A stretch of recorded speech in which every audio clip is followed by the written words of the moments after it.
Good morning, student. Today myself, Alkadinga, is going to teach you chapter 3rd, synthetic fiber and plastic. First of all, we know that what is fiber. A very thin thread-like strand from which cloth is made is called a fiber. We know fiber is of two types, natural fibers and synthetic fiber. Natural fibers are those fibers which are obtained from a nature, that is known as a natural fiber. Synthetic fibers are those which are made by man using chemicals. Before we go further and discuss synthetic fibers in detail, we should know the meaning of the term polymer. A polymer is a big molecule formed by the combination of large number of small molecules. The small molecules of chemical compounds which join together to form a polymers are called monomers.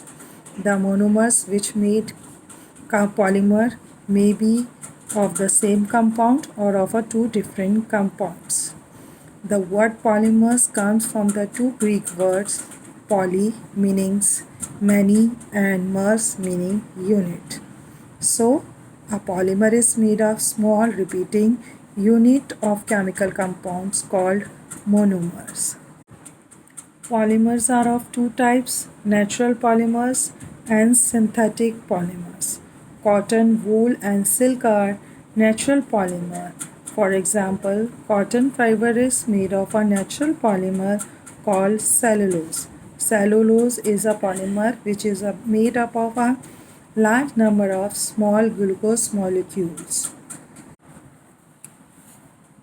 Nylon, polyester, acrylic, polythene, polyvinyl chloride, bakelite, and melamine are synthetic polymer.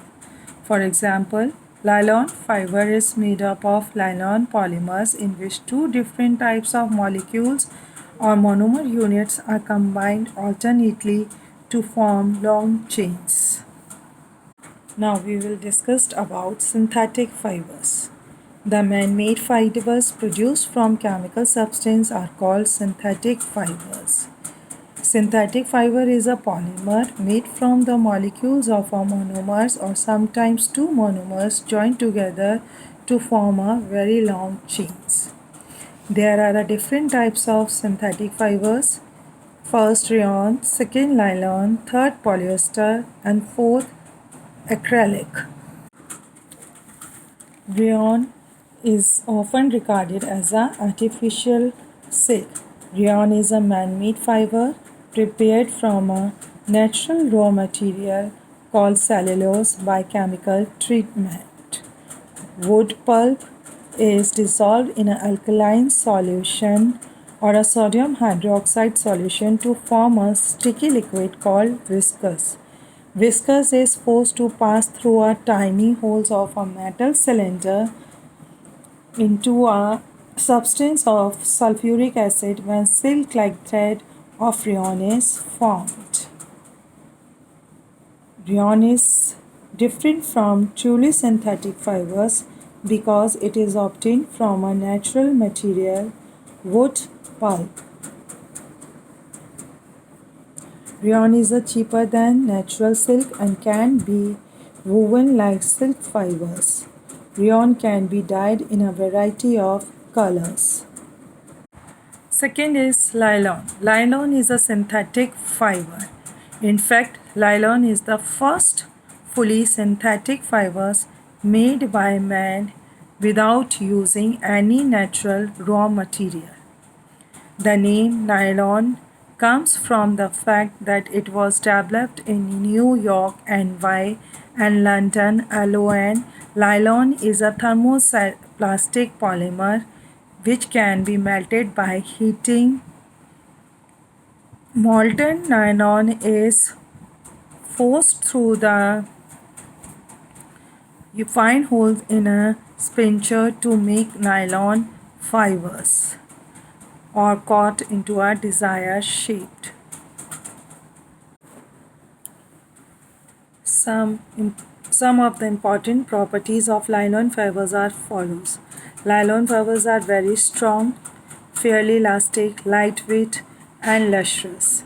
Nylon fibers absorb very little water, so clothes made of nylons are easy to wash and dry. Nylon is a wrinkle resistant. Nylon is not attacked by moths and ordinary chemicals. Due to all these properties, nylon's fibers have become very popular for making clothes. Uses of rayon. Rayon is used in textile industries for making clothing like sarees, dresses, etc. Rayon mixed with cotton is used to make furnishing just as bed sheets, curtains, blankets. Rayon mixed with wool is used to make carpet. Rayon is used in medical field for making bandages and surgical dressings. Rayon is used in tire industries for the manufacture of tire cord. PET is a very familiar form of polyester.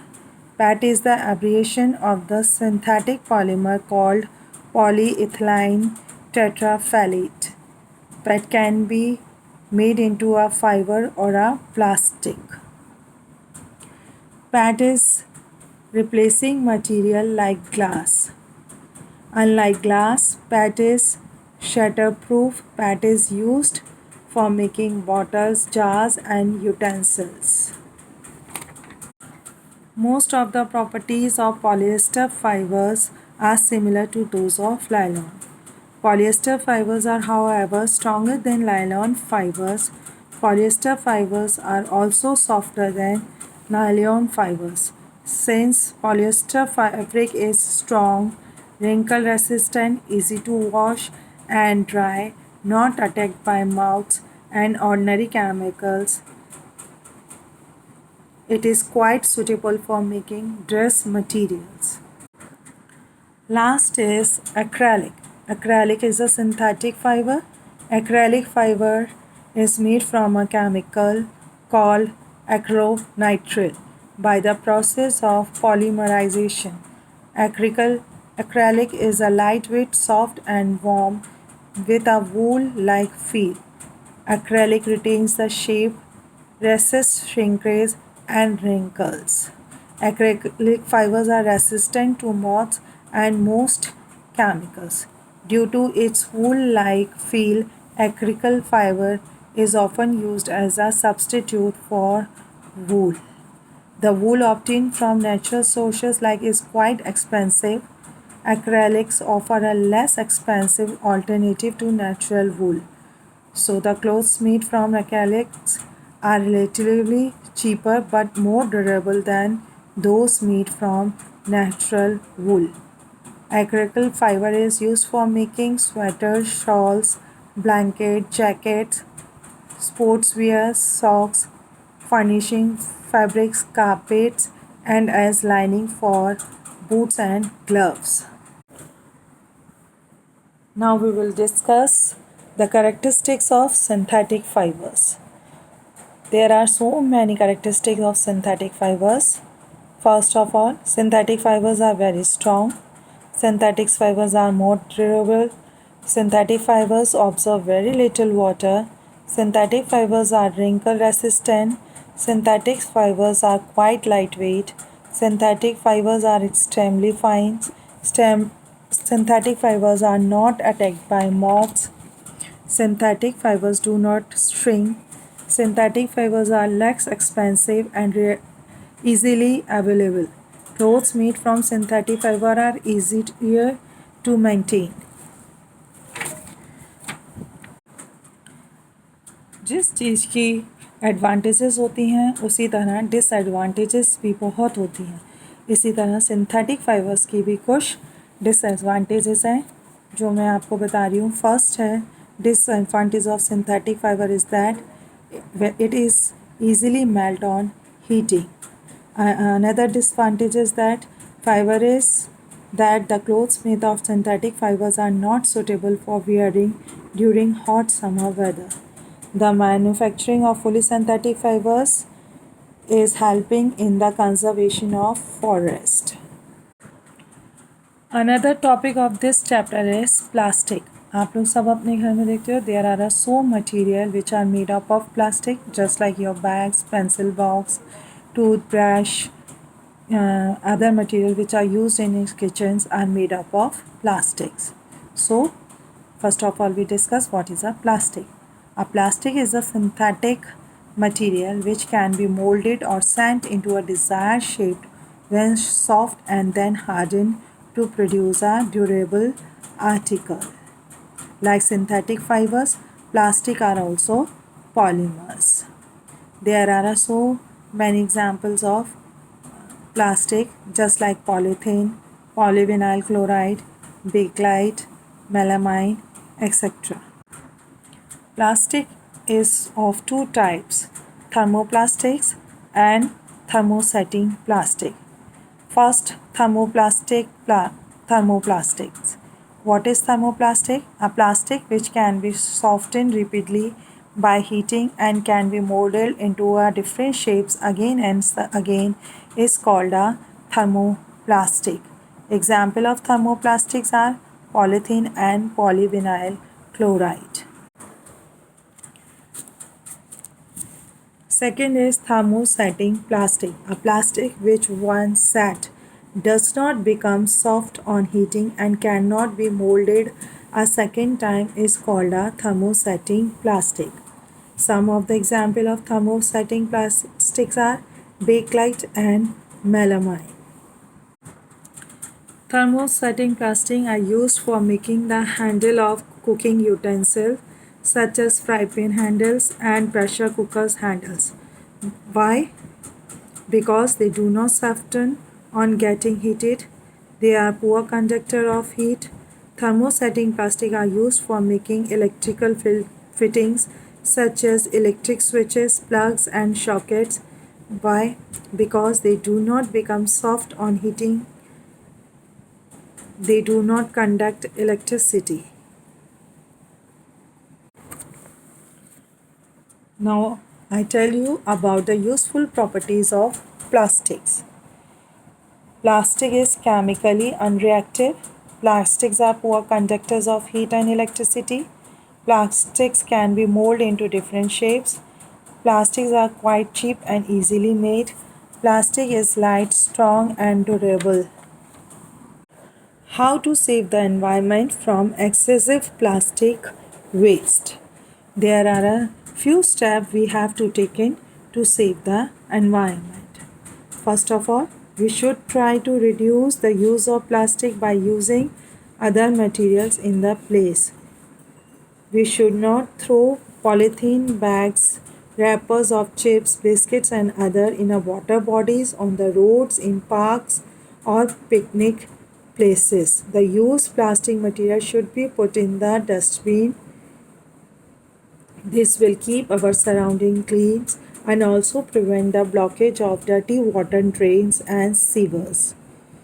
Third, we should reuse the plastic container which come with jams, pickles, oil and other packed food material for storing salt, spices, tea leaves and sugar etc. Plastic waste should be recycled. We should remember the 3 R's to save the environment from the harmful effects of the excessive use of plastic. The 3 R's stand for reduce, reuse and recycle. This means that we should reduce the use of plastic articles by using articles made of other suitable material. We should reuse plastic articles wherever possible and we should recycle old and discarded plastic articles if possible. Thank you. I hope you will understand this chapter. We are giving the assignment of this chapter and also the question answers of this chapter. You have to do in your note copy. Thank you.